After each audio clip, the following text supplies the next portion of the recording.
الرجيم بسم الله الرحمن الرحيم عما يتساءلون عن النبأ العظيم الذي هم فيه مختلفون كلا سيعلمون ثم كلا سيعلمون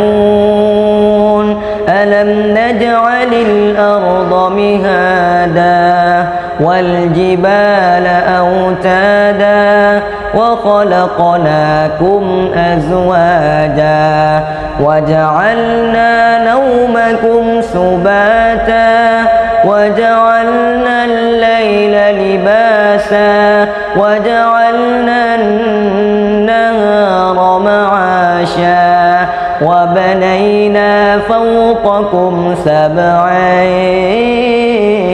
شدادا وجعلنا سراجا وهاجا وأنزلنا من المعصرات ماء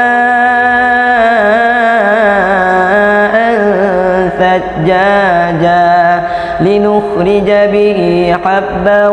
ونباتا وجنات ألفافا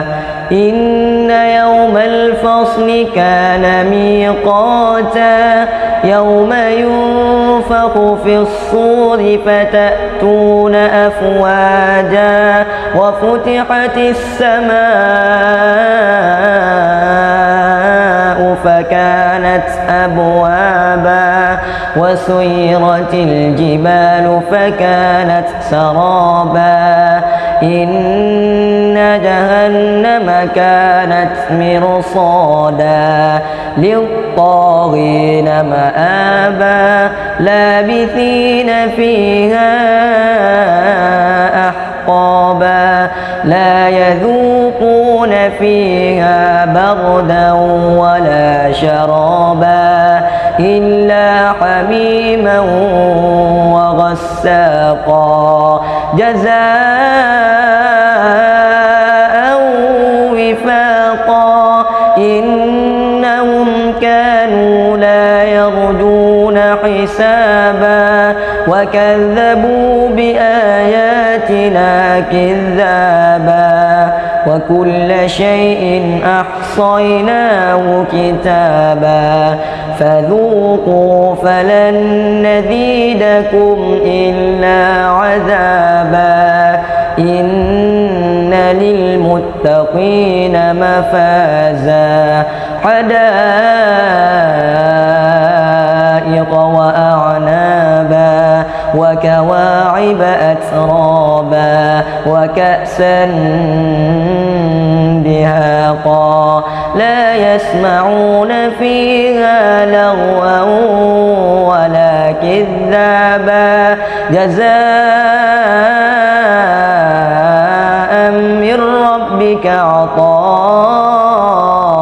حسابا رب السماوات والأرض وما بينهما الرحمن لا يملكون منه خطابا يوم يقوم الروح والملائكة صفا لا يتكلمون إلا من أذن له الرحمن وقال صوابا ذلك اليوم الحق فمن شاء اتخذ إلى ربه مآبا إنا أنذرناكم عذابا